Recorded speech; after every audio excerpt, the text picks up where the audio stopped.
Man, oh man, this thing goes.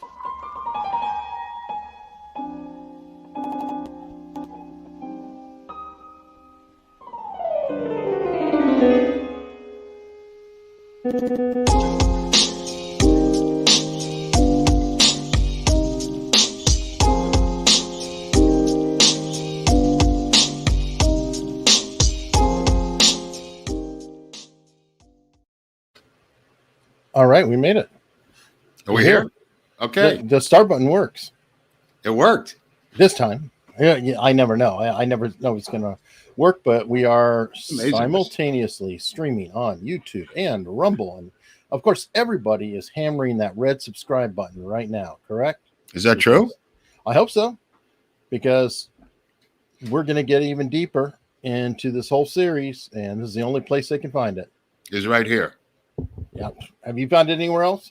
No. Well, I don't know. I don't know what's out there. They tell me to go see this or that, or some crazy person with a crazy video. Got a lot of deep state operatives out there, Hunley. Trying This to is true. undermine our operation.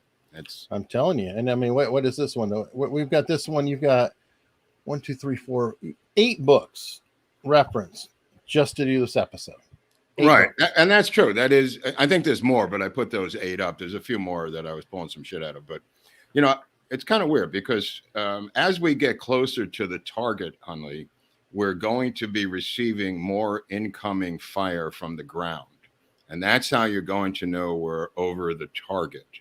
So there may be some turbulence, Eric, is what I'm trying to tell you. As we get closer into this series, we're going to get people coming out of the woodwork doing some unusual things. One of the typical tricks is to find some misspoken fact that you or I misspoke, call us a liar, and then say, how could anything else be true when Hunley and Grobert misstated the city that something happened in? So be aware. Or Hunley pulled up a picture of a woman that had the same name Exactly. as LBJ's sister, and right. It wasn't the sister. Yeah. Right. And right. I'll be the but first this is going to become, up. just for the people in the comment section, this is going to become more and more frequent, and you're going to have to patrol your own comment section of who's infiltrating behind enemy lines, because like I said, as we get closer in to zero in on Berlin, they're going to start sending up some surface to air missiles to try to take us down, because they don't care about cat videos, bro. They don't care about me climbing the Tetons. They don't care about my Uncle Louie's coffee shop. I could do that all freaking day. They care about this. This is deep state shit. This is what they care about.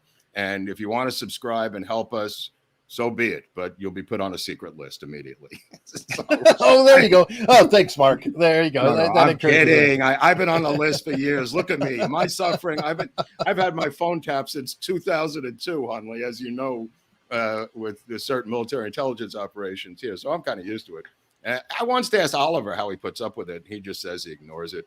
People following him and everything else, But look, on a more serious note, there's a new film coming out, which is just opened this week, called The Assassination of Mrs. Payne, right? So this is the one... like Ruth?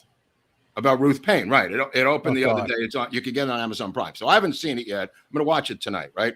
But I just want to say this, and this is very typical of these types of situations, and I haven't seen it. It's directed by a kid named Max Good. Now, Max Good went to Stanford, and he, has some people in the film. Like, he's got Jim DiEugenio in the film, who is a righteous dude who knows his stuff. And he's got Ruth Payne, obviously, in the film. But he's also got Patricia McMillan in the film, and he's got a guy named Max Holland in the film. And the reason I mention this is when you go to get money for these projects, they demand certain things for the money, and they put in these deep state operatives into these films. Now, if you and I were making a film about the Lincoln conspiracy, right? Which we did an episode on the Lincoln conspiracy. We showed the players in the Lincoln conspiracy. If we wanted to make that film, the same film about the Kennedy conspiracy, they would insist that we put in anti-conspiracy people into the Lincoln conspiracy film, if you follow the logic of what I'm saying. Because for you to get the finishing money for these projects, you need to put in a guy like Max Holland. You need to put in a Priscilla McMillan. Now, who's Priscilla McMillan? Priscilla McMillan is a deep state author. who ends up appearing in Moscow when Oswald is there, when he defects. She ends up writing the biography of Marina Oswald. She takes the life rights through a phony company in Italy, sits on it for years. She's a deep state operative author, and she wrote the biography of Khrushchev's daughter who defected here. She's one of their working bees. Okay, how she shows up in this documentary is because of the deep state. And when you see a kid making a film, and he's from Stanford, and the funding comes from a group called the Film Collaborative, my antenna go up, because when I made films and my friends made film, we hit up Uncle Louie for 20 grand, and you hit up your aunts and uncles, not your credit cards. What's that? And your credit cards. And your credit cards, right, not the Film Collaborative. So the Film Collaborative is a group run by Orly Ravid, Eastern European woman, and blah, blah, blah. But what I'm trying to say is I haven't seen the film, but it's already got the fingerprints of the deep state all over it, right? Because if you have to balance out a film to get finishing money by putting these people in it, you've got a problem. I don't need to hear from, Priscilla McMillan or Max Holland about Ruth Payne. You know what I mean, Eric? However, if the money is right, I could be for sale. I mean, let's be honest here. You know what? You're right. If the money's good, there's you say to yourself, who's Max Holland, for instance? This is why I'm giving an example. So Max Holland was a guy, when I pointed out that Nat Geo is a channel that's a deep state channel that does all of these anti-conspiracy, JFK, the lost bullet, 24 hours after the assassination. And you say, but Mark, those are really entertaining. Of course they're entertaining. Why would they make them unentertaining when you're trying to make propaganda? So Max Holland is all through these Nat Geo documentaries, where they have a limited hangout, Eric, where they give you an inch and then they pull back the rest. And at the end, Oswald did it alone. It's always the same ending to all these stories. And you go, well, I mean, how do you know he's deep state? He could just be a historian like he claims. He's Max Holland. He writes for The Nation now. He can't possibly be deep state. So I remember doing this drill down on this cat, Max Holland, years ago when I was getting into doing the CIA Nat Geo exploration, right?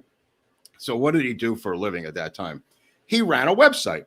And you say, well, anybody can run a website, Hunley. Well, the name of the website that Max Holland used to run was called CIA.gov. Okay? That's how these people roll. They're not going to come out and say, look, here's my card, deep state. Nice to meet you. However, if you dig down a couple of layers, you'll find these cats and you'll see where their bread is buttered from. So we're going to begin to see them as we get closer to the target, is all I'm saying. We're going to begin to see useful idiots in the comment section and the real deep state people coming at us. And with that, we can have a show. All right. And really quickly before we go on the show, because I'm going to be, who is it? There's Max Holland. There's Max Holland, yeah.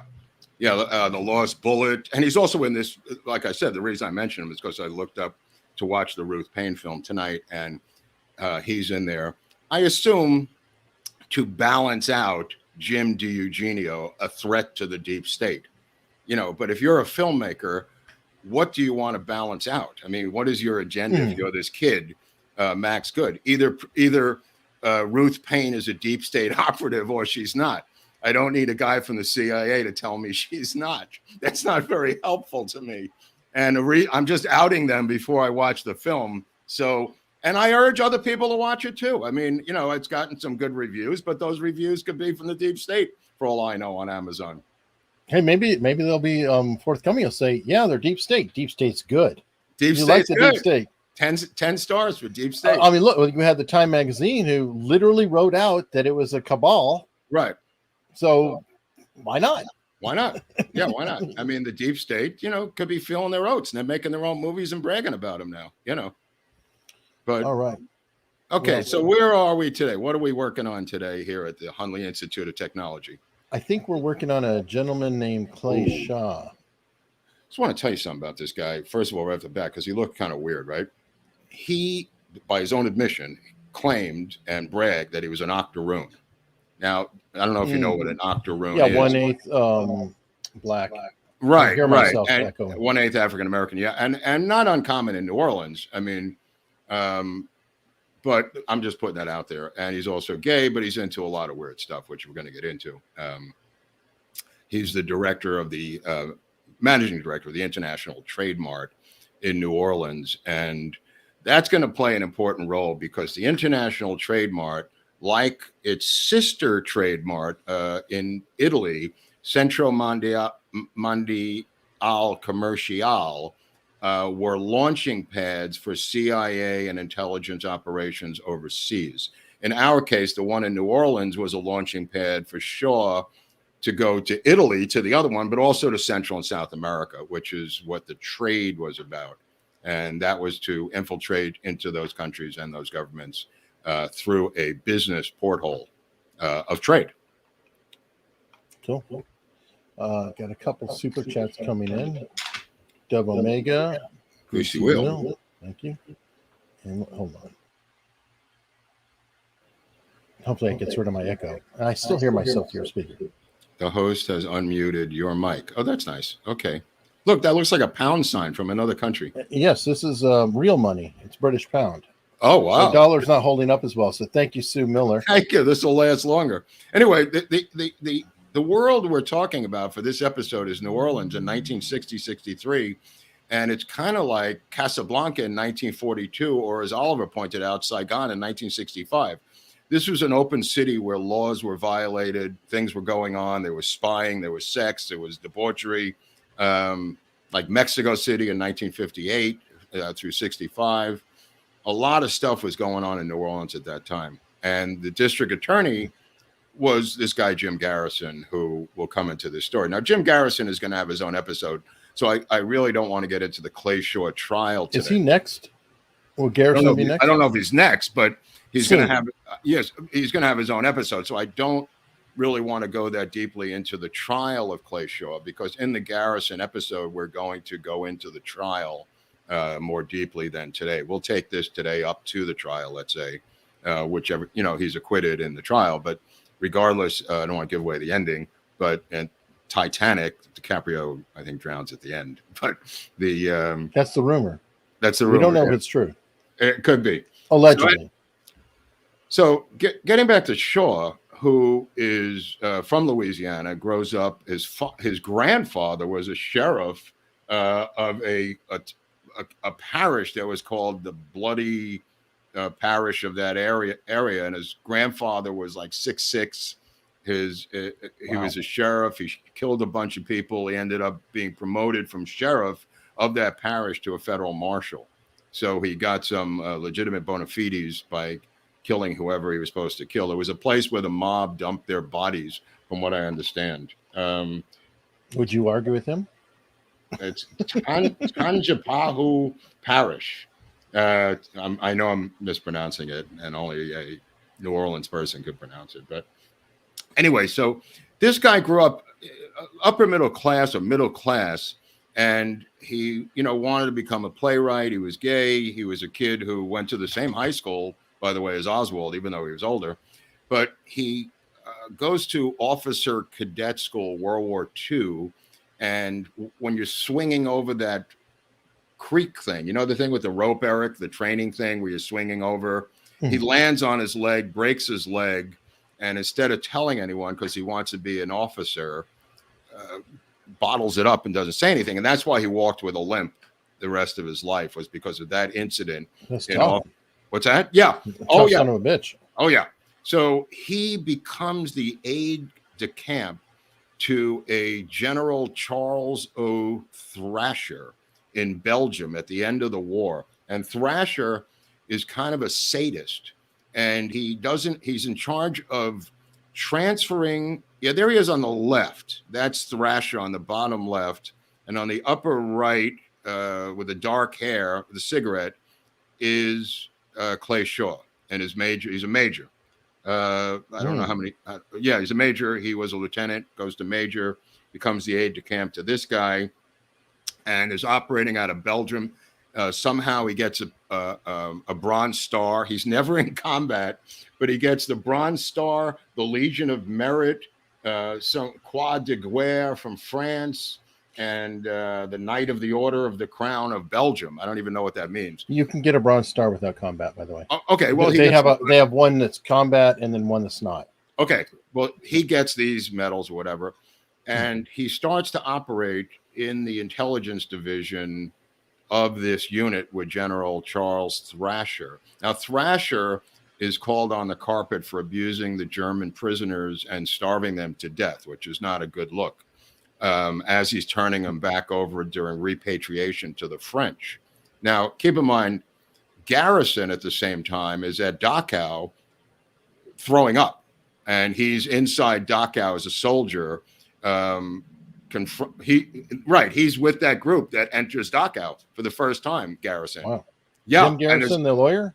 Jim Garrison, the district attorney of New Orleans. Wow, crazy. The protagonist to Clay Shaw's antagonist in this play. Not the play we're going to read, but this play between the two of them, this battle between the two men. In fact, Garrison said at one time, I have more in common with Clay Shaw than I do with the men in my own office. Both were experts at Shakespeare. Both were highly educated. Both were well-read. He had a lot more in common with Clay Shaw than he did with these, ex-cops who were his assistant DAs. Or the comedian that worked with him. Or Mort Saul and Mark Lane. Both Mort Saul and Mark Lane. At one point, Garrison gets the Hong Kong flu, and he's laid up in bed, and Lane and Mort Saul come over as a little side story. And he's crawling to the bathroom on his hands and knees. That's how sick Garrison is. And he says, because he had a dry sense of humor, he said, boys, you're looking at the most powerful man in the state of Louisiana. He's crawling on all fours to the bathroom, and the trial's already going on. Now, they called him the Jolly Green Giant, and that was his nickname. And it wasn't because he was 6'6". The real reason they called him the Jolly Green Giant was because he put nuts and fruits in a can. Nuts, and gave people in jail. Got it. Right. Okay. So that's why he was called, just a little side joke there, but it's called the Jolly Green Giant for that reason. But yeah, he wins election. He was part of a law firm, Garrison, but we'll get to him in the Garrison episode. But getting back to Clay Shaw begins to do intelligence work while in Europe at the end of the war. And when he comes back, he's hooked into this Mississippi Trading Company out of New Orleans, which is a CIA front. He's then hooked into they start the New Orleans International Trade Mart. The guy who's over him is also a gay guy who is also CIA. And they begin to work on, he gets cleared for project Q Kensient. Q Kensient is a weird CIA project because it allows CIA operatives like Clay Shaw to recruit civilians as assets. It's a weird CIA program, Q Kensient. But Shaw gets approved for Q Kensient. Now, there's a lot of debate during the trial as to whether Shaw was or was not a CIA operative. Of course, after he died, it came out that not only was a CIA operative, but had a long history of intelligence work and was paid a lot of money and was working with them very closely. And he lies repeatedly during the trial from the stand and is charged with 13 counts of perjury by Garrison after the trial. And as they're about to go to trial on the perjury charges, the federal government comes in and kiboshes the entire thing. The feds come in. Shocking. Shocking by the feds, yeah. Never could see that happening. Anyway, to get into Garrison, into the charges against Clay Shaw, just so people know, he was a guy, and this is going to get into the weeds a little bit here, but he had an attorney named Dean Andrews. And Dean Andrews was played by John Candy in the movie JFK. And the reason that Dean Andrews is important is because he was hired, had a retainer from Clay Bertrand, a.k.a. Clay Shaw. And the retainer was to get gay kids out of trouble if they were arrested, to bail them out and take care of all the different problems that gay kids or male prostitutes got into in New Orleans in 1960 to 63. So Dean Andrews was asked by Clay Shaw over the phone as Clay Bertrand to go to New Orleans after Oswald was arrested and represent him as an attorney. Now, the reason they knew Oswald was that he was hanging out with them in New Orleans that entire summer from April to October. This gay underworld was infiltrated, if you will, by, there's a picture of, of the guy that John Candy plays, Dean Andrews, who had an interesting jazz style of speaking and was also charged with perjury, went to Tulane Law School. I think he was a close friend of Jim Garrison. And you'll all remember that scene with John Candy in, I think it's Broussard's restaurant in New Orleans, where he's playing around with his crab meat. And the case involves a guy named Perry Russo, who meets with these people in a private party, which I'll get into in a couple of minutes. But just to lay out the characters in this case, Dean Andrews is the lawyer that Clay Shaw uses to get these kids out of trouble. And with them is Oswald. And Oswald had contacted Dean Andrews on a side matter of clearing up his discharge from the Navy, Eric. And remember, he was trying to get John Connolly to clear that up in Texas. He had gone to Austin when he was supposed to be in Mexico City, but he was actually trying to get John Connolly, the Secretary of the Navy, to former Secretary of the Navy and then governor of Texas, to clear up his naval discharge. So Dean Andrews was involved with Oswald on two levels.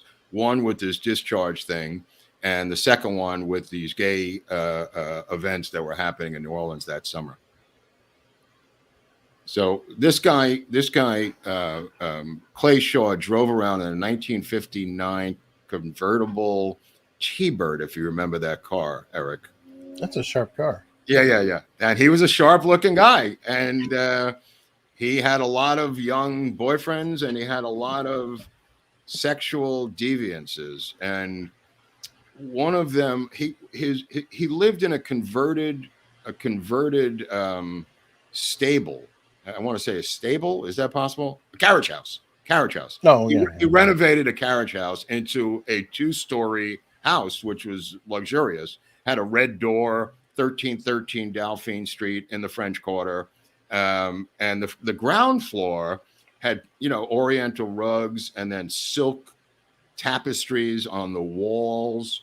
Had a long table where he would dine with people. Sounds like a cat house. Right. Well, more of an expensive cat house. Let me put it that way. Because he was involved. Shaw was involved with the wealthiest people in New Orleans. He would accompany these millionaire widows to the opera. He would go to all the different openings. When the Duke and Duchess of Windsor, for instance, came to New Orleans, the host and protocol director was Clay Shaw. That's how big Clay Shaw was. I mean, Clay Shaw was the social face of New Orleans in 1960 to 63. He was the guy that was in charge of all these different protocol, the Mardi Gras, with the Rexes and everything else. This was his world. But behind the scenes was a very, very debauched, deviant man, Eric. And I mean debauched.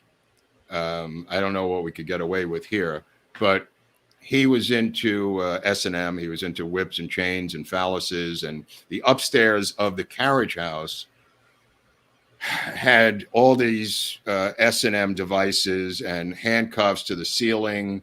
It was a wood beam ceiling, and there was all kinds of chains and whips and cat o' nine tails whipped with blood on them. And Jeez.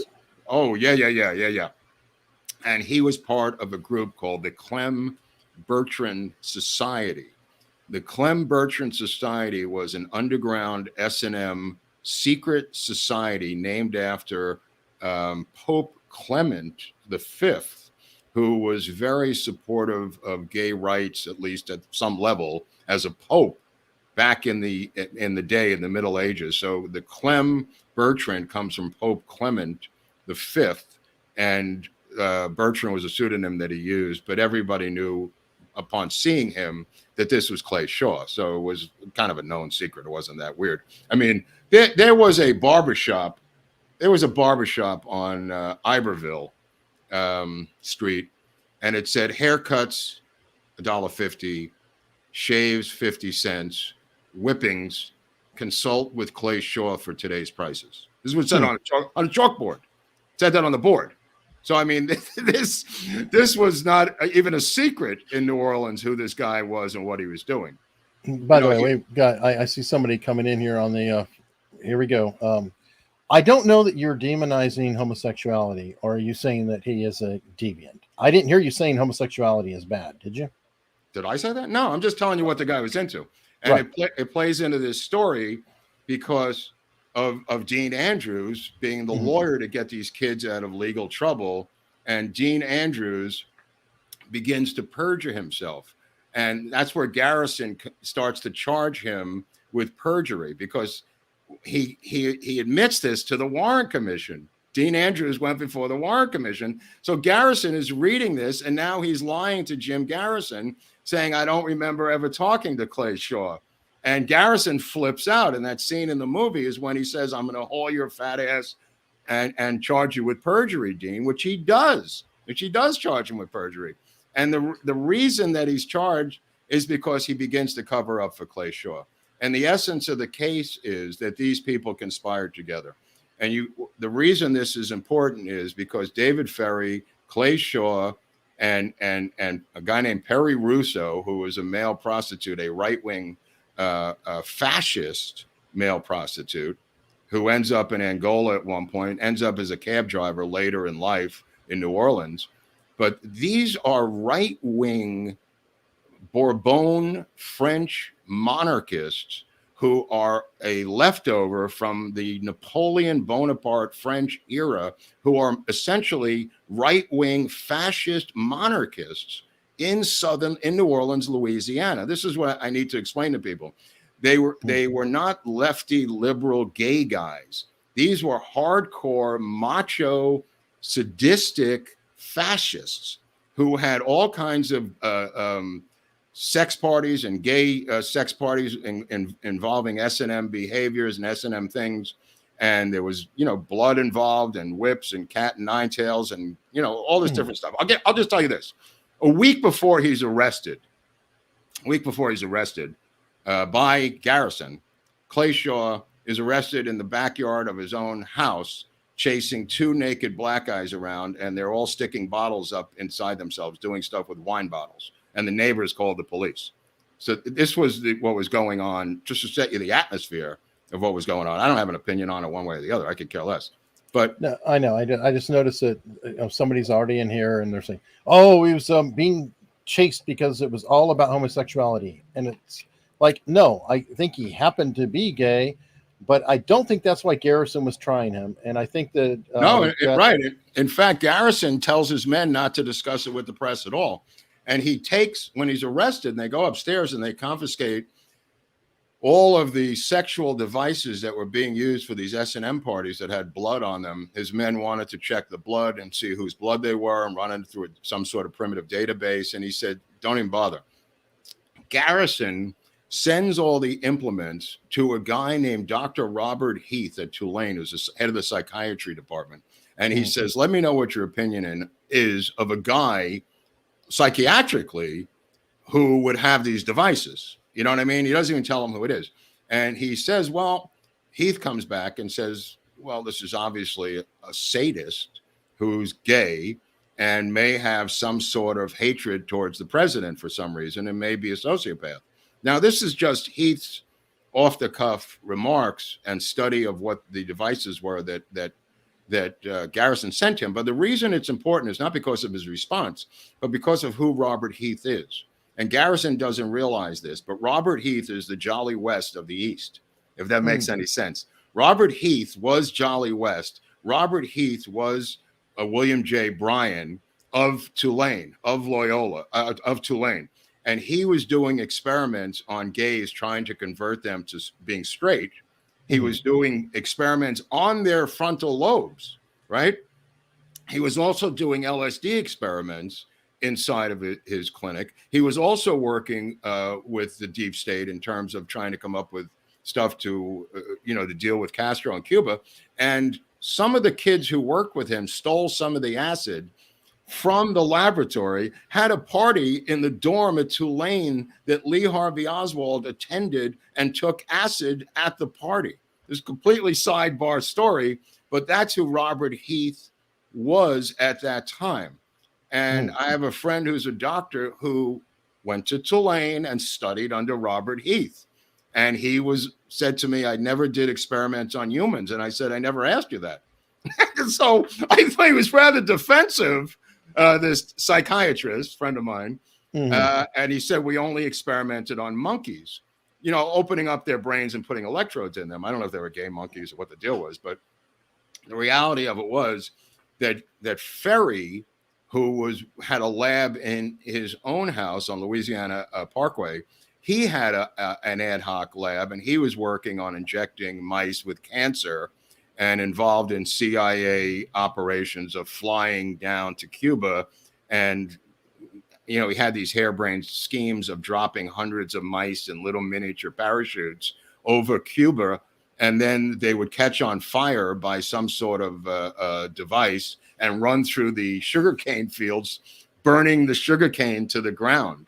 This is one of Ferry's harebrained schemes. Now, part of the analysis by Garrison was that Oswald had gone to school in New Orleans. Oswald had been there that summer. Oswald, if he was the killer of JFK, was a New Orleans resident. This is what gives Garrison the legal right to look into the case, is that Oswald was a resident of New Orleans.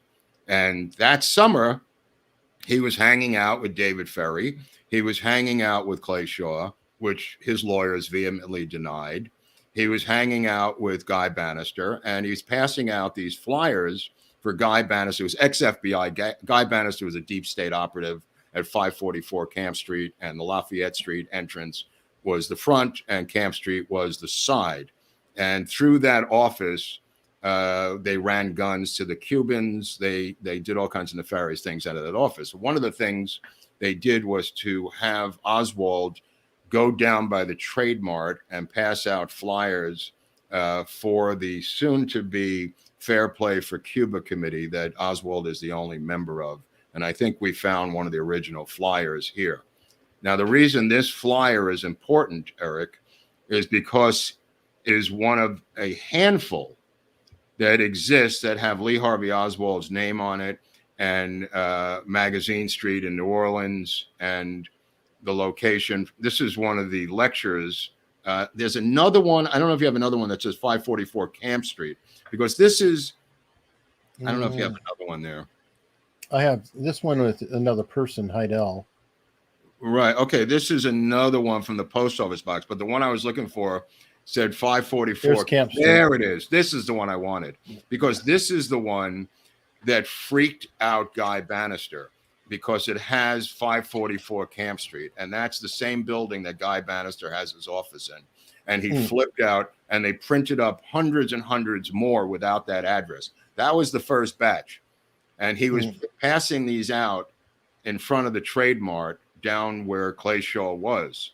And that becomes a fight with Carlos Bringuier, a staged battle between Bringuier and Oswald. And they're sheep dipping Oswald to make him look like a communist. That was part of the plan, to make him look like a pro-Castro communist, which he wasn't, of course. It was just, that was his assignment, was to pass out these flyers and appear to become a communist. And he has a battle in the street with Carlos Bringuier, who is a fierce leader of the anti-communist movement in New Orleans, anti-Castro movement. Now, I've got this. I don't know if this is preceding it or if I'm knocking the order out by bringing. No, that's fine. I was just going to get up to this anyway.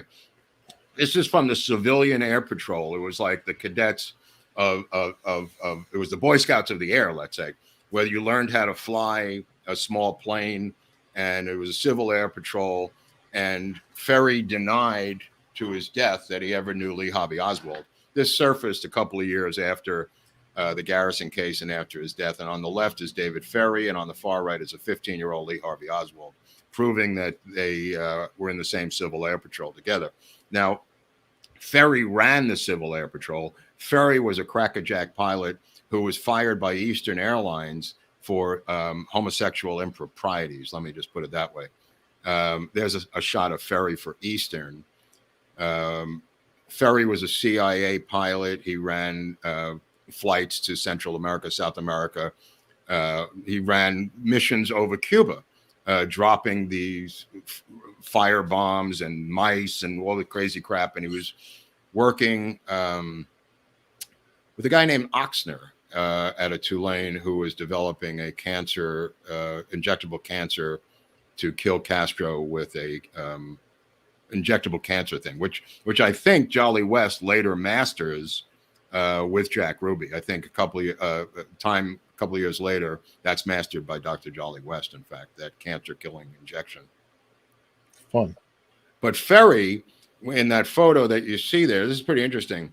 The founder and creator, there's Oxner on the right, and that's obviously Clay Shaw on the left. I didn't know they knew each other, but apparently they did. And Oxner, extreme far right wing anti-Castro, Cuban anti-Castro. I think he was from South America originally. Now that I check it out, Oxner, I forget where he came from, but probably Argentina by way of somewhere right. else. Yeah, I think so. Yeah, yeah. Can you say Operation Paperclip? No. Yeah. Anyway, so all of these guys are together, and what Garrison did was they charged him with conspiracy to assassinate the president of the United States, and one by one, his witnesses start getting killed. Ferry dies.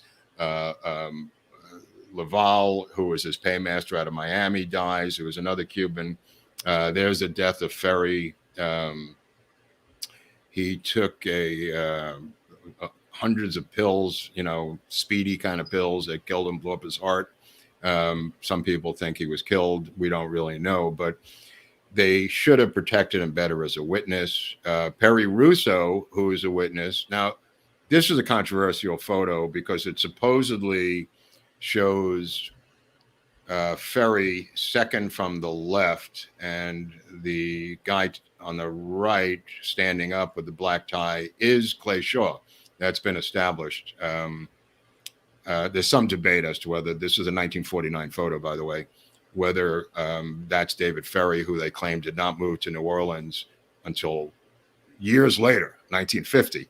So, I mean, the deep state people have tried to debunk this photo, but they say that it was a guy who worked at WDSU radio named Bannon, I think his name was, but that was never proven. So anyway, what he was trying to do, Garrison, was to show that all these men knew each other. And what the defense tried to do in the case of Shaw was he didn't know anybody. He didn't know Oswald. He didn't know Ferry. He didn't know anybody. He didn't know anything. He didn't work for the CIA. He was a businessman. They denied every single thing. Now, keep in mind, the deep state was shredding the case from inside and out. He had his own men turn over a guy, Thomas Bedell, steal the witness list from his office and give it to Clay Shaw's attorneys before the case even started. So they had the witness list, and they began to shred the witnesses even before the names were announced. They wiretapped his office. They destroyed the files. They ran documentaries on NBC and to say that Garrison was insane. He ends up on the Tonight Show, like we discussed in the episode with Mark Lane. He ends up on the Tonight Show where they make a mockery of him. Goes to the Commission on Fairness, which we don't have any longer, and they give him an hour on NBC to talk about the case by himself. We'll get into that in the episode. But the denial by Clay Shaw hinges a lot on Dean Andrews denying that he got a phone call from him to go to Dallas to defend Lee Harvey Oswald. And that is perjury. That was one of the counts of perjury that flips out Garrison. Now he has Perry Russo, who's played by Kevin Bacon in the movie. Perry Russo is also seen in Angola as Kevin Bacon in the film. And Perry Russo was at these parties. He was at a particular party when they discussed the assassination of JFK, where they discussed the triangulation of fire from three different buildings. Triangulation Of fire. and there were Cubans there, and Shaw was there, and Ferry was there, and Perry Russo was there. So to make sure Perry Russo was telling the truth, they asked him if he was willing to be hypnotized, and he said, "Bring it on." So they bring in this psychiatrist who's a hypnosis guy, hypnotizes him, sticks to a story. They said, "Are you willing to take the box, the lie detector?" He said, "Bring it on." So he does the lie detector, and he passes the lie detector. They said, "This is all Garrison." They said, "Are you willing to take sodium pentothal?" He says, "Bring it on." Takes sodium pentothal, under the influence, sticks to the story. He's just telling what happened at the party, right? Mm-hmm. So they begin to smear Garrison, saying he drugged his witnesses, he hypnotized them. They flip it. That he was drugging and hypnotizing witnesses to say what he wanted, which of course was not true. I mean, Garrison was up against so many forces at this point. All of his subpoenas were squashed. All of his requests for extradition of different witnesses were squashed by the governors of the states that these people were in. 6 different governors stopped the extradition of people, of residents of those states. This has never been done before, Eric. I mean, the amount of effort, and everybody goes, "Well, the case was dismissed in less than an hour." Yeah, but you have to know why. The judge in the case, Haggerty, said that after the case, said Clay Shaw lied through his eyes every time he was on the stand. This is the judge. The foreman of the jury said, "We believe completely that there was a conspiracy. There just wasn't enough evidence to convict Clay Shaw of that conspiracy." So anyone who poo-poos the jury verdict coming back within an hour has to know the backdrop of this stuff. Yeah, we've already got one in the chat. So, okay, let me just also say that anybody who thought that Garrison was on a wild goose chase, a grand jury, a grand jury voted to send Clay Shaw to trial. 3 judges approved this trial beforehand. This was not a wild goose chase by the DA of New Orleans.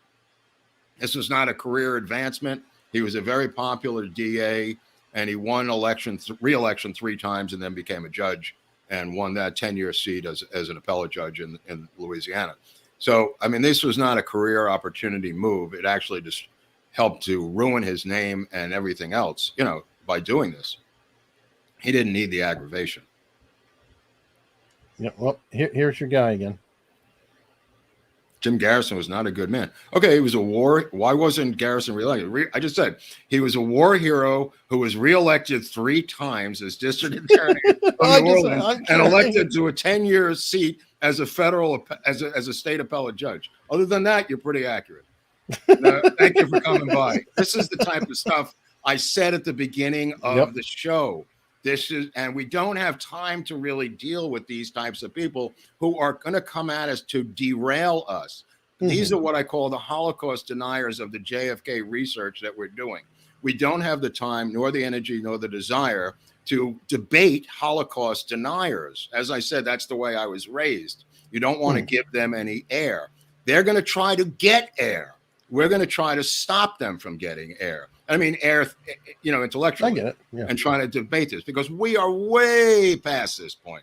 We are way past this. This is not a debate on this show about the veracity of the Warren Commission. We are way past the Warren Commission in this particular thing. I mean, the House Assassinations Committee in 1978 said there was a conspiracy to kill JFK, and we're going to go with them on this. The House Assassination Committee.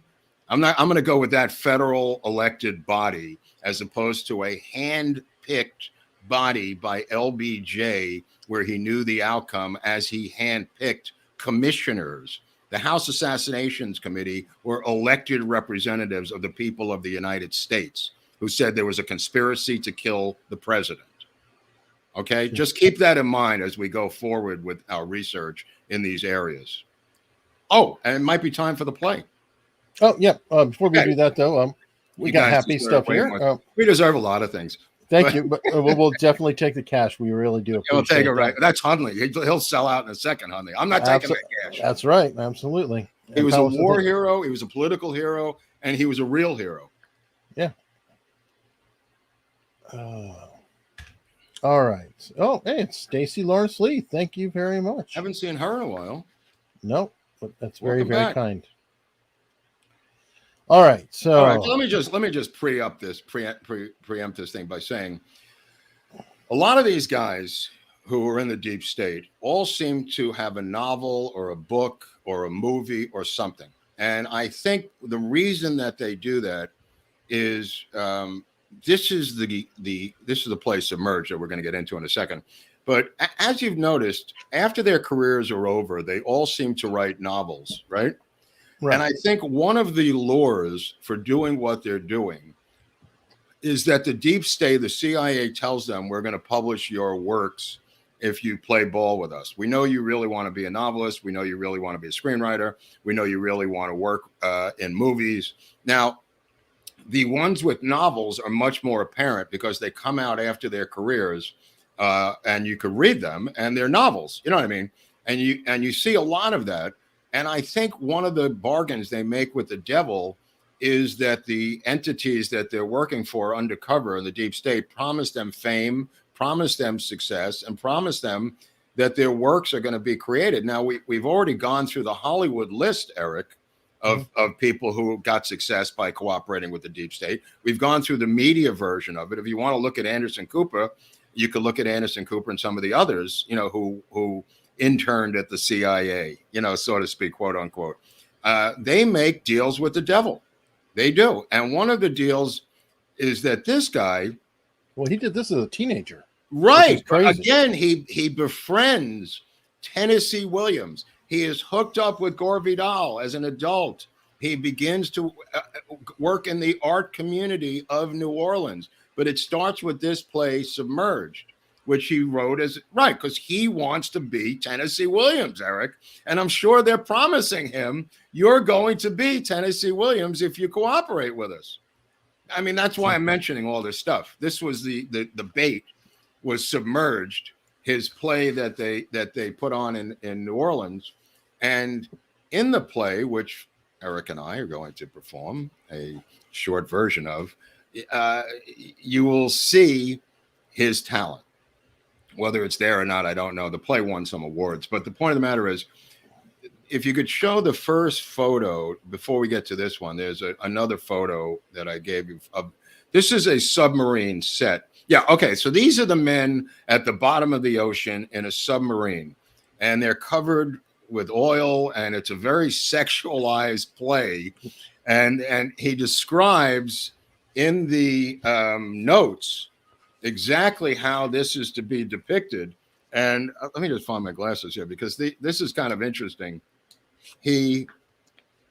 Shaw is one of the characters in the play. He's going to be played by Eric Hunley in this particular reading. The forward compartment in a wrecked and submerged submarine. I'm going to play the part of Dunn, and Hunley will perform the part of Shaw, the dreamer, who was played by Frank Eugene Ford in this production, and Dunn was by Charles Goodwin. It won the Louisiana State Tournament, Baton Rouge, Louisiana, April 1929. Nothing to be sneezed at. He wanted to bring this to Broadway, by the way, and never succeeded, so maybe that was the bait. If we could find where this thing is here. Submerged. Okay, yeah. Just to describe Hunley, playing the character of Shaw, is decidedly a dreamer, slender, very dark, like Dunn, usually careful of person, but now smirched and sweaty. And you can see Hunley in the picture there. And then I, playing a slight blonde, young English voice, the word lover applies to his appearance and general type rather than to the development of his personality in the play. He is less grimy than some of the rest. Dirt on him has the effect of having been recently acquired by a clean skin, relatively clean shaven. So apparently the look of these young people is very important to the author. Okay. So I'm just going to read the intro, and then we can get into a little bit of this for you people at home. This is kind of like a break in the action. This is kind of entertainment in the episode here. Submerged. At the rise of the curtain, Dunn and Shaw are seated at the table, talking in hushed monotonous voices, while Bryce sits huddled in the corner of the room with his head in his arms. That I think that's Bryce on the floor on the left, and then me and Shaw sitting at the table there. You see, I guess that's me on the right. That's Dunn, and then that would be Shaw in the middle at the table. Right, Eric? Right? They look ridiculous, but yes. Okay, so Dunn at the back of table. You know, before this happened, I'd never minded the thought of dying. It always seemed quite natural to me, as natural as being born or living. But to die cooped up in here on the bottom, hundreds of feet down, with the rescue ships cruising about stupidly above us, gives me the willies. Takes all your nerves from you and gives them back to you, shattered and torn until you're near crazy. Makes you almost wish you'd been killed with the rest of the crew in the crash that wrecked us and put us here to stay.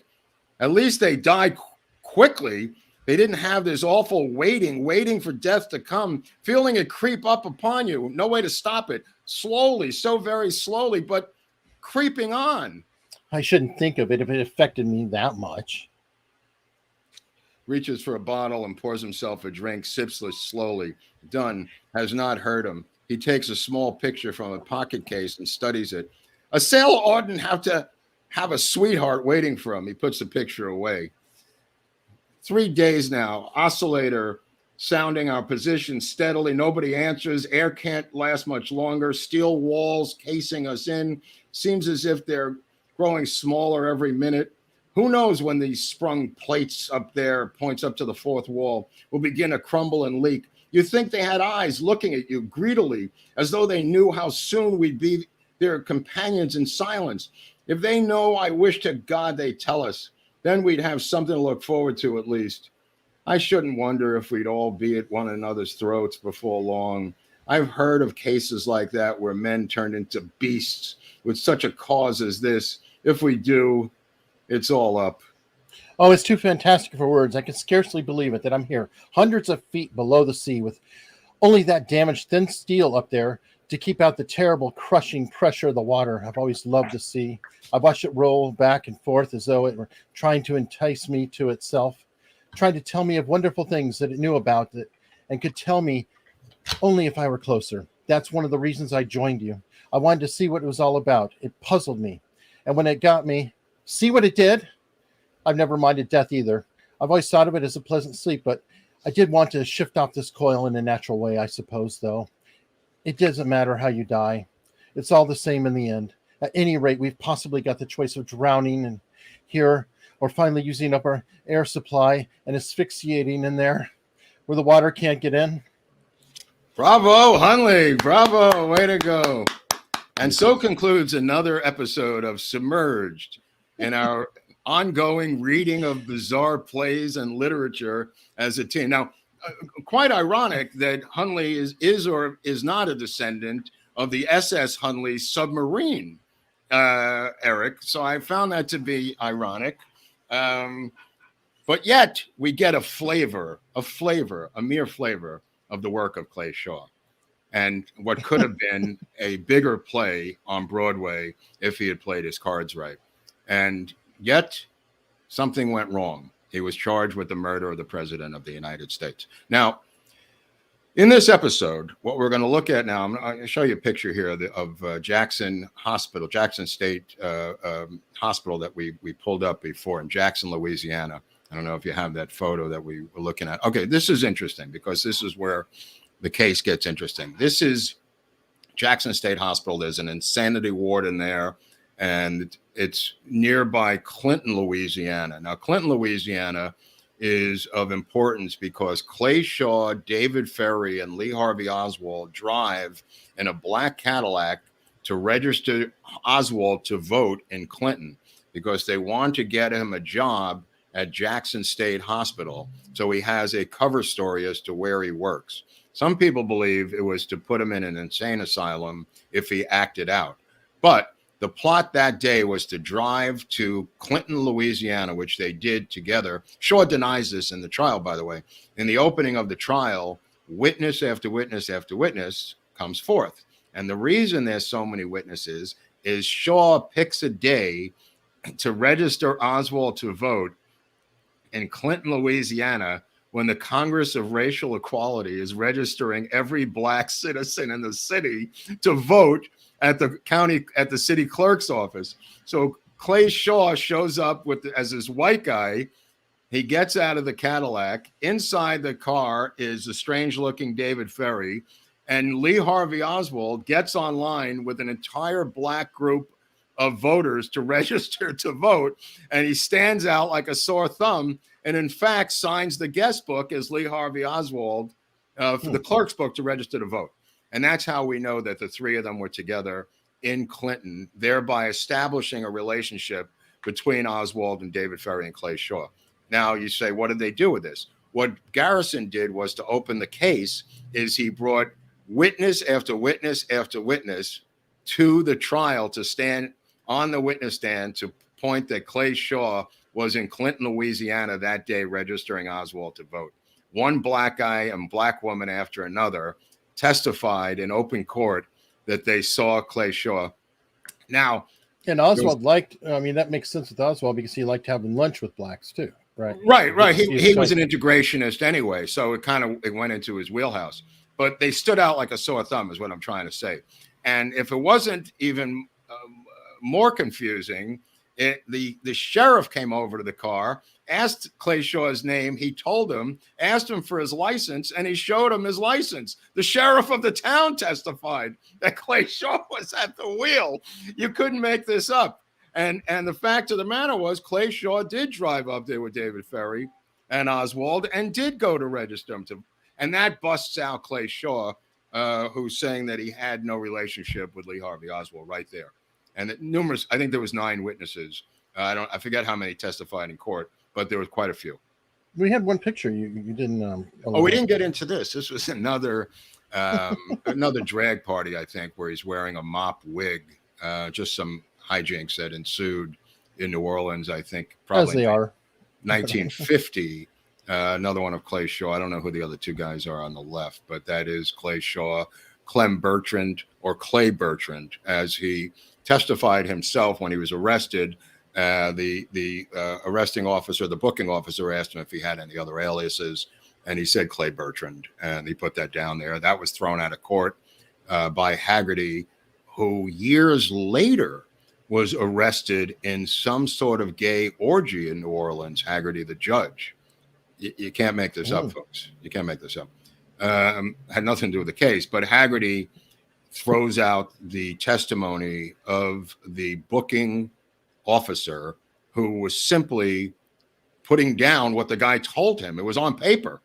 It was on paper, plus his testimony. He disallowed both, the judge and the case. Wow. I mean, they had it every way to Sunday against Garrison to make this thing work. But the reality of it is there was plenty of evidence of the relationship between Ferry and Shaw and Oswald. Oswald was doing all kinds of homosexual shenanigans. Like I said, a lot of these spies had to be bisexual just to do this kind of work. I mean, this is the kind of dirty work where you have to like literally put your body on the line. Well, back then they were the ideal people to recruit because being outed would destroy somebody's life. So, I mean, that was the ultimate blackmail. I mean, if you think about it, it's like if you could recruit from that community, I mean, you have an automatic lever over their head all the time. And also, I mean, if they want to be a playwright, like I said, he became friends with Tennessee Williams. He became an associate of Gore Vidal. He mixed with the hoi polloi. I mean, he was the high of New Orleans society. He worked for the CIA for many, many years, and Helms eventually admitted that he was a CIA operative. And under FOIA requests years later, a lot of the information came out about Shaw being a Central Intelligence agent, highly paid. By the way, it says in the documents, highly paid. It went out of its way to say that. They didn't have to say that. It literally says the words highly paid. Yes, absolutely. Highly paid. Because they were trying to. We're not cheap here. We're not cheap here. We paid him, damn it. We paid him for real. Right. They were trying to minimize for years that he was a media asset who was debriefed, like many businessmen, Eric, who go overseas. That was the deep state party line until the actual documents came out years later. The actual limited hangout by the Central Intelligence Agency was that Shaw was not a media asset, just a businessman who was debriefed like many others who went overseas and came back and, did things for us. And part of the big thing was Italy, with Perjury, which was a Swiss company, the Swiss parent company to the Trade Mart in Rome. Perjury, he was on the board of Perjury, Clay Shaw, and was booted out of Italy because he was with a group of fascists who were working in Italy. There was the same group that tried to assassinate de Gaulle, by the way. This was part of these Bourbon French fascists, these right-wing, extreme right-wing fascists, I can't say it any other way, who were monarchists. And there's a lot of that left over in New Orleans from the French and Bonaparte influence. And there was a lot of those monarchists, and they were considered to be, by their own admission, right-wing fascists. I mean, they were not hiding it. Perry Russo did not hide the fact that he hated Kennedy's guts. He said, "I am a fascist." We love fascists. I mean, Roosevelt wrote a love letter to Mussolini about how he admired so much everything he was doing. But I mean, this is a little different. This is 1960 now. I mean, Mussolini's long gone. We've won the war. We've seen the horrors of fascism. But these cats are still going. They're still going down there. It's a weird subculture, Eric, of this sadomasochistic group. This is not. I'm trying to explain. It's not this, your Bed Bath and Beyond gay couple, of today. I mean, you're going to kill me. We're dead. I don't know how else to explain it, but I mean, it's not Will and Grace, is what you're saying. It's not Will and Grace. Let me put it that way. This is not Will and Grace. And as Oliver said, if they were into regular heterosexual prostitution, he would have done that in the movie. It didn't matter. The point of the matter was that the cabal that they created put them together. The underworld that they created, the party that they created, that's where the conspiracy comes from. Was Shaw the mastermind of the conspiracy? Absolutely not. Was he some sort of participant? Obviously. It was obvious, that these people, Ferry was the crack pilot who goes to Texas with the plane. He was going to help on some escape routes to Central America using his piloting skills. They go to Dallas with the duck hunting, they forget the guns, that whole debacle, Unlike Cheney, who didn't forget his gun, and shot a man in the face. But there's a lot to Clay Shaw to fit in. He is almost the American domestic version, as I said, of George de Mohrenschildt. George de Mohrenschildt is the Eastern European version of Clay Shaw. They're the same person. They come from a fascist, extreme far-right background. They obviously are deep state operatives. I mean, he does the same thing to Mohrenschildt. He publishes memoir. I mean, they all have to publish something once the game is over. It's amazing. Night Watch by David Atlee Phillips. E. Howard Hunt has a book. Everybody, all of these spooks have a book. It's hard to make a book. I'm telling you, I wrote a book. It's not so easy. Well, you got to have a side gig. It's kind of like, have you noticed how many lawyers become authors and quit being a lawyer? It's like that takes some strength. What we're looking at is, what did Tom Hanks do to become Tom Hanks? What deal with the devil did these cats in Hollywood make to get fame, fortune, and film parts? You know what I mean? Mm-hmm. What do they have to do to, what satanistic pact do they have to make? Why does Ben Stiller have to go meet with Zelensky in the middle of a war in Ukraine? You want to explain that to me? I mean, these are telltale signs that the deep state is making you jump through a hoop. You think Ben Stiller woke up, he lives right over here, and said, I got to get to Kiev by tomorrow. I can't live with myself. I mean, watch the new Ben Stiller movie start to roll out after that visit, my friend. All right. And Sue Miller, 1,000. 20 pounds from Scotland. Thank you very, very much. Dude, Scotland's in the house. We have nothing on Scotland. Maybe we should do something about, these are all Scottish people. Scots are awesome. Right. No, I have no problem with them. I mean, there's just no way we can get over there quick enough.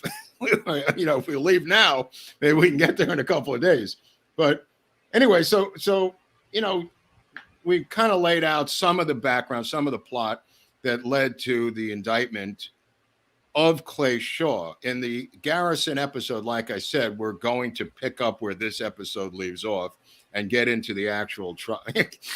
Well, I mean, Rolf, you usually shop there, and unfortunately, I ran into you there. That was an awkward moment, but you were in the betting department. I don't know what you were doing there, but the fact of the matter is, it's a good store, and I wish we had them as a sponsor. To be honest with you, so. Let's see what else. Yeah, we covered a lot of that. I think we covered most of the story here, right? Yeah, when we leave, I think we've got a little bit of an intro that's going to roll into a future Garrison episode. What? As well. That's helpful. That's the rumor. So let's go. Until then, we talk about merch. Oh yeah, let's get into merch, and then we'll leave with the episode, the video episode that we're going to put on it as a teaser. Okay. Just so everybody knows, today. Don't ask me what time it ends because I don't know what time zone this store is, but all the merch is 22% off. So that's the deepest discount that we've seen so far. 20% is the highest I've seen before that. We've got, of course, the very important puppy merch. Somebody said you should put a gun to the puppy's head, Eric, and say, buy this puppy or shoot this. That would be good. I wish I had a gun for Where's a handgun? Just put it up to the dog's head. I don't have one. Yeah, don't worry about it. It'll probably go off. There you go. Oh God. We're already demonetized on this one. So really? Oh yeah. We've been for a while. Yeah. Dude, what happened to that other episode with Frazier? I mean, what did they ever mention why? No, it's just forever demonetized. What? Yeah. So we see, this is what happens, folks. We get demonetized, turn yellow as I say it, and then they will put in for a review, and they usually flip, not in time. However, that one they said no, don't even come back. Yeah, it's staying demonetized. It's not like baseball where they go after further review, Hunley and Grobert has been overturned, and we'll monetize them. Yeah, no, that one is saying tough. They don't explain why. Like we didn't use foul language or anything. It's just nope. And I'll request a review on this one and hope for the best. Deep state operatives in back of Frazier, who I told you about, Russo. Could be, but Georgina's here for us. She's going to pick up the slack. This lady. She's going to pick up the slack, bro. Georgina's awesome, and we also have a Sparty Matt.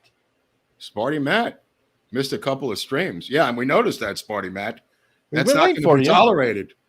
I know. I mean, so you have to watch them all twice. Yeah, it really is about the variety of the algorithm. I think that we're all over the map eclectically, which we like. I mean, but it doesn't fit the YouTube algorithm. I think is really the problem because you get in your feed. If you're a cat video person, you get cat video feeds all day long. You know, I get these JFK feeds now because we've been doing some JFK episodes. Thank you. Okay, Manuel. Yeah, way to go. But I think it's the eclectic topics. Protocol Burger. Yeah. Thank you. Wasn't there Bad Lieutenant Protocol, the remake of Bad Lieutenant with Nicolas Cage? One of the worst ideas for a movie ever made. It could be. And it's not only that, though, but when like that video that got demonetized, it suppresses it, too. Right. So when they're demonetized, they don't go as wide because guess what? They're not putting ads on it. If they're not putting ads on it, then that doesn't benefit them. So that's automatically suppression, too. Thank you, Boris. Don't ask me to say that. Kefefovich. I think that's a pseudonym. I think it might be related to Confefe. I don't know. I think it's just a theory. I know it can't. That's not his birth name, and that's Boris Badenov, by the way, in the cartoon. Nice. And thank you, Anthony Sanson. Whatever that is, that little pound sign. You get a lot of overseas money, Hunley, from I think they're laundering money through us. I think. Okay. You know, you don't even. George Hamilton. That's why I have the cup here, folks. Yeah. Alms for the poor. Oh God. All right. So also, Mark, I know you're out there. What was it? 8 books in this. By the way, if there's 8 books below. Yeah. Or click through and buy them, I get a kickback, which is always welcome. But if you want to buy more books, how many books do you have on Kennedy now? It's like in the hundreds, don't you? Yeah, no, I have quite a few, but there's still some rare ones that I said, that are very expensive out of print books scattered around the world. that are $230 or $58 or $118. You know, that's why the PayPal is so effectively helpful to get these books into my library. And when I die, there are people who are coming to take the books who have already been pre-designated to take these books. So the deep state does not, and my files, by the way. And so don't think you're getting the So files. upon your death, we'll see Oliver Stone. No, there's people ready to move. There's people at a moment's notice to get the files and the books. There's about 400 JFK books. So, I mean, it's quite, maybe 350. I'll tell you about 350 JFK books. But there's rare ones out there that are still needed through PayPal. And remember to subscribe, because subscribing is the way for us to get the subscription level higher. And if you hit that notification bell, I think they'll notify you, right, Eric? Or no? They may notify you. You may, yeah. I mean, I keep hearing from people, even in the chat, saying, "Oh, this is the first notice I've gotten," or "I haven't gotten a notification." So, right, it's like you got to hit the bell, but you also need to hold it and then select the dark bell, so it's all notices. You got to admit, this is pretty. I don't know this because I'm new to YouTube, but this is pretty unusual content, right? I'd like to think so. I mean, okay. I've looked around, and we're. Because I see a lot of guys, not to begrudge any of these cats, but I see guys like Russell Brand and Tim Pool. They basically read the news and just riff off of it. It seems to be the typical YouTube thing. Jimmy Dore, Pool, all of them just seem to read the news or line by line. They'll actually read it as you're reading it. Yeah, but we're creating actual content. This is original content. This is not. I'm coming on here after reading and studying documents, and Hunley's working with us with the photos. This is a show. This is not somebody reading the freaking news. I do that on my own. I don't need Tim Pool to read me the Daily Mail in his underwear with not to begrudge Tim Pool. It's entertaining, and so is Russell Brand. But I don't need that. I don't need that. This, I think, serves a better purpose. There are people commenting and reaching out to me, you know, how thankful they are to get this information, which is the whole point of these series and these episodes, is to put it down in a solid format so you can show this to your kids, man. This is really important. This is not, you know, just somebody reading the Daily Mail. I can't stress that enough. If that doesn't make you subscribe, I don't know what does. I see these other channels have millions of subscribers, and I'm going like, why do I need to subscribe to those other channels? I mean, what good does that do anybody? We really need it. I'm fine with both, but on that note too, I was going to say, because the notifications are wonky, you can always follow me on Twitter, Hunley Eric. I will always put the show out on Twitter also. And I try to send a reminder within a half an hour of the show's going to overcome the notifications. Mark is at Lord Buckley. He'll usually retweet it. There's a lot of crazy crap there. That's some funny stuff. And then obviously on locals, unstructured.locals.com, I'm always going to be putting the show, you know, a link saying, hey, the show's today, blah, blah, blah. I always put it there first. That is my priority. Right. I mean, you should consider joining locals. I mean, if you have $3 or $5 or whatever, it's a lot better if you guys did this in your underwear. I'm in my underwear right now. I mean, how do you know? How do you know? I mean, that's a bold statement on your part, but thanks for the 20. I mean, the unstructured thing with that that channel that we have of Unstructured is great. You know, where you can actually comment. It's like your own Twitter, right, Eric? You can put your own post up. I mean, the people who are supporters, and we encourage it. I encourage everybody to please comment on each other's posts a whole lot more, because it's like you don't put something out there and go, okay, is anybody looking at it? So please. And get the also, conversation going. If you do something with me with Venmo and PayPal, you get a personal, hopefully witty response. Each person who's done it knows what I'm talking about. If you've PayPal'd me or Venmo'd me, I do not just accept it. I write a letter to you. So that's a personal, just a shout out to those who have done that in the past. Perfect. So on that note, folks, I don't know what is coming next on Friday. It's not this Friday, but the following Friday will be Freeform Friday with Barnes. What? July 1st. Okay, that'll be fun. This Friday, we don't know yet, but it'll be definitely cool. It's not going to be JFK because it takes too long to put this together. I think next Tuesday will be some other JFK episode, but I did include Dr. Mary's monkey in the book list because a lot of people like that, and there is valuable stuff in Dr. Mary's monkey about Clay Shaw, which is I'm not so sold completely on Dr. Mary's monkey, but there's some valuable information in there about Shaw and some others that is valuable. All right. And on that note, I leave you with a bit of a lead into Jim Garrison. Oh, right. Cool, Daddy-O. Cool, Daddy-O. Critics of District Attorney Jim Garrison say that it will be more a three-ring circus than a trial at the criminal court building in Orleans Parish. But defenders of Garrison argue that he has a case, and a good one. The issue will be tested in a well-guarded courtroom. No one gets in without special passes. There are seats for 170 spectators. 14 countries will be represented, including the Soviet Union.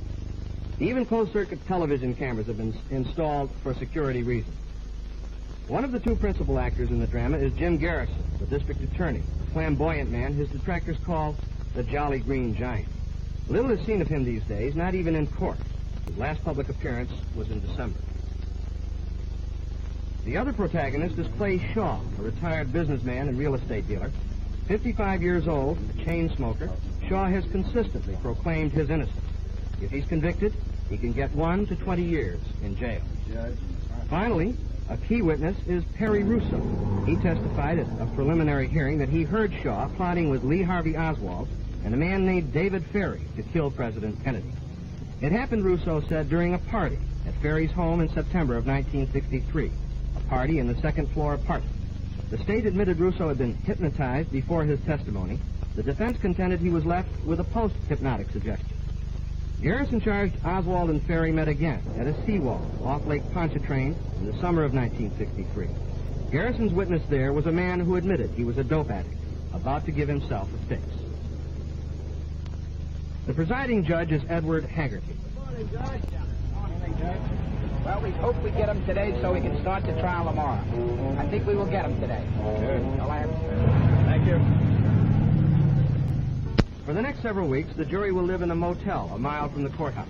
Forbidden newspapers or news programs, allowed only emergency calls home. Judge Haggerty...